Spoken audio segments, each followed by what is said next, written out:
So let's look at these head-to-head comparisons between Michigan, Michigan State, and Ohio State, Oregon. So I'm going to, in one statement, defend the committee, but I'm also going to trash them, because if you're honoring head-to-head, okay, then we know who won the games.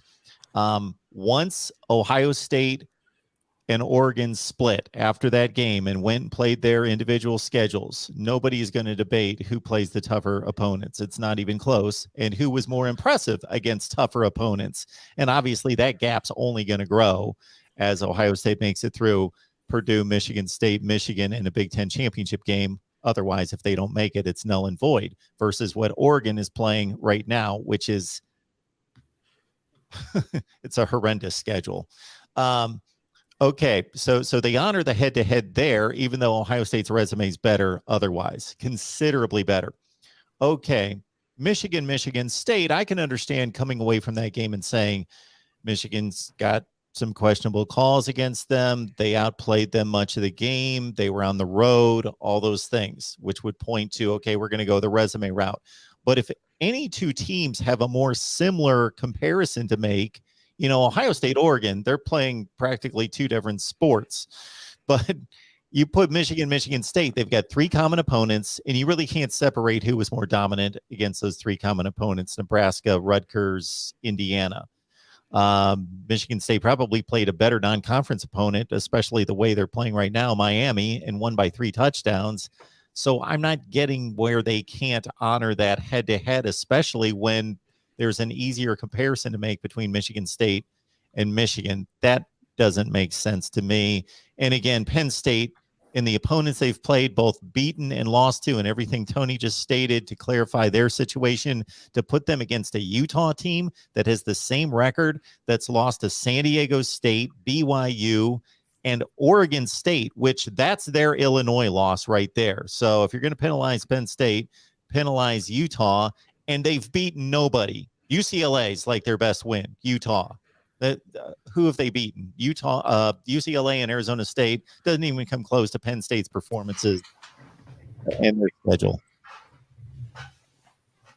Yeah, I think you've nailed it on the head. I mean, I guess I like some of what they've done. I question some of what they've done, and my feeling is, as I said with my 1 versus 4 and 2 versus 3 breakdown, and I think Oklahoma is going to play their way into this discussion, and maybe even, to Kevin's point, beyond what Cincinnati can possibly do here at the end. It's killing them that SMU is losing games to really crappy teams. And so, I mean, Houston, these guys know I was pumping up Houston last week as a team that I loved, and then they went down to South Florida and kind of sleptwalked their way through that game. But, if they would potentially play them in the conference championship, maybe that's a chip in there on their behalf. I don't know. But I think it's all going to work out. I think barring an Armageddon scenario where we, have Georgia and then a bunch of 2-loss teams to choose from, I'm not sure, where it's not going to work out. But, Ohio State's not a bad hand, I don't think. I mean, this is going to be 4 very – the Penn State game was a tough game. The Nebraska game was a tough game. The next 3 look like they could all be, tough games. And then Wisconsin's starting to play really good football here at the right time. That's going to be a physical game. You're talking about 6 very physical games in a row, emotional, physical, tough games that could go to the wire. They could blow out in Purdue, Michigan State, or Michigan. They could. I mean, if their offense is clicking and everything, they're running the football effectively. Those are some ifs. But Ohio State's got a lot of work to do in its own right, I feel. Steve, I listen to you week after week, and I typically just sit here and nod my head and say, yes, Steve's right, everything, yeah. Oh, Steve, you uttered the phrase that I can't stand. It'll work itself out. Please, Steve, don't say that. I kind of liken that to there's going to be a conclusion, meaning that if I'm $50,000 in debt and I've got a stack of bills that I can't pay, yeah, it's going to work itself out. I can't pay the bills. They're going to come get me, haul me in jail, trash my credit. Yeah, there'll be a conclusion to this situation, but it's not. I just think there'll be a Final Four that everybody will believe holds water at the end. I think that's what we're hoping for, and I think it'll be pretty clear when we get to that point. There won't be a lot of ambiguity of who should be doing what to who. I think at that point, and honestly, if Cincinnati's 13-0 with the wins over Notre Dame, Indiana, one good team from their league, then they should be in, I suppose. But I don't know. From what Kevin said earlier, I can't detect if he meant that the powers that be are bound and determined to keep them out, or if they get to 13-0, they still don't deserve to be in. Can you clarify that comment, Mr. Noon? Both. I mean, I don't think that they want to put a group of 5 team in there. And take your pick. And honestly, I've watched Houston play this year. They're fine. But the American Athletic Conference this year, for being Power 6, is not very good. And I haven't really done a good job of following the computers this year to see what the computers think of Cincinnati or the conference in general. But I saw what I needed to see against Tulsa. When you fumble in that situation late in the fourth quarter, do not pass go. Do not collect $200. I believe, as the kids say, GTFO. That is what their chances are to get into the CFP. It's GTFO. It's just not going to happen. I mean, it really would take a lot of chaos for things to work themselves out for Cincinnati for them to be able to get in. So, you know what? They can put them 4, they could put them 5, they could put them 0.5 right now, that they're even above UC. It doesn't matter. We're going to get to the end of championship week and they're going to find themselves 5, 6, 7, even if they are 13-0. Can I say one thing about Alabama? Because again, I'm not sure exactly what they've done other than they have a win over Ole Miss at this point. The new thing, not the new thing, it happens, I guess, every year with the committee is, when they're talking about rankings, they're saying, well, this team has beaten 3 top 25 teams. This team has beaten 2 top 25 teams. Now what they've done for Alabama is now they say Alabama has beaten 5 teams over 500. So they're giving them the credit for beating Tennessee. Good job. The credit for beating Mississippi State, for beating Miami of Florida.